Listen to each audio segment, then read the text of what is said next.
You know, Kim, it's really hard to gauge that exactly, but I was looking around at all the license plates parked in the downtown corridor, and almost all of them were Idaho plates, and that's very normal for a Tuesday night. Of course, there's always going to be some out-of-towners, but you'll see here behind me, the scene here at Capitol in Maine remains active. Few hundred people definitely still down here, but far fewer than we saw a number of hours ago. You can definitely still hear the chants. You can definitely still see some pushing and shoving here and there, but for the most part, things are basically winding down. Of course, today was supposed to be the Black Lives Matter rally outside of City Hall. They told us for a number of reasons, though, they were going to move that situation over to what ended up being at Boise State, and we'll show you that right now. This is the official Black Lives Matter Boise rally that was held at the B on the campus of Boise State University. You can see here they were talking about their message. They were explaining where they stood politically, their message about the defund the police, explaining that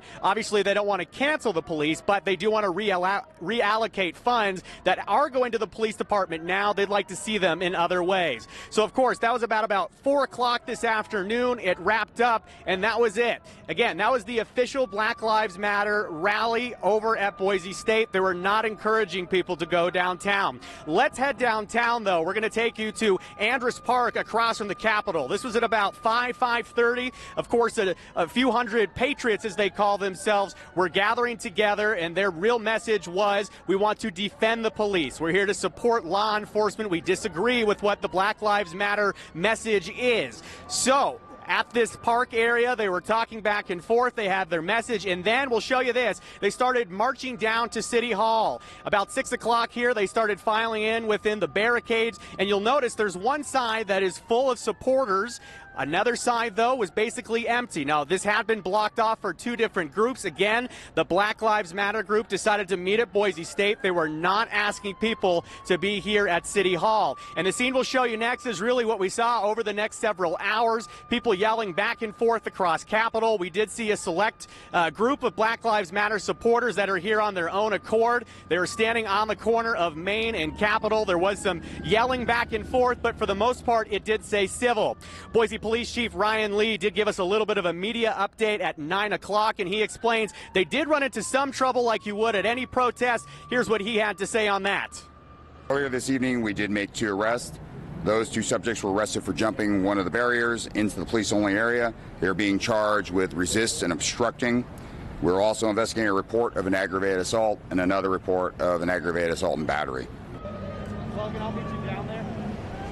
So this is really the scene we have now. Of course, even just a few moments ago, we saw a little bit of back and forth, some yelling. It looked like there might have been some pushing further up Capitol from where we are. But Kim, Mark, this is the situation we've really had over the last 3-4 hours. Those two, groups yelling back and forth. You can see, though, and if you can tell the difference between the video we showed you just a moment ago, a lot fewer people are here now than had been earlier today. Well, Joe, what is that siren all about? Because throughout your reporting, we've been hearing what sounds like a police siren. Are you sure everything's okay behind you? Yeah, so that's actually a siren that's coming from a megaphone, Kim, and about 9:30, for whatever reason, both sides started megaphone sirening back and forth. So that is not a Boise police siren. That's not a law enforcement siren. That's one of those really loud sounds that would come out of a megaphone. Okay. Just wanted to make sure that everything was still peaceful there in downtown Boise. Any idea, have they given you any idea when they're going to be going home? There's no curfew tonight, right? You know, right. Well, there's a lot of passion on both sides. I can tell you there's very few Black Lives Matter people that are still here. It is a majority Thin Blue Lions, Defend the Police, Idaho Liberty Dogs out there as well. I can tell you from past protests, Kim, that these people are very passionate on both sides of the issue, and I wouldn't be surprised if people were in downtown after midnight. We certainly saw that at last month's rally as well as previous ones back in May. I was going to say, you and I have both been out there different nights, well into the early morning hours covering that, so we know they have the potential of doing that. All right, Joe, we hope everything stays peaceful. Thank you for that report.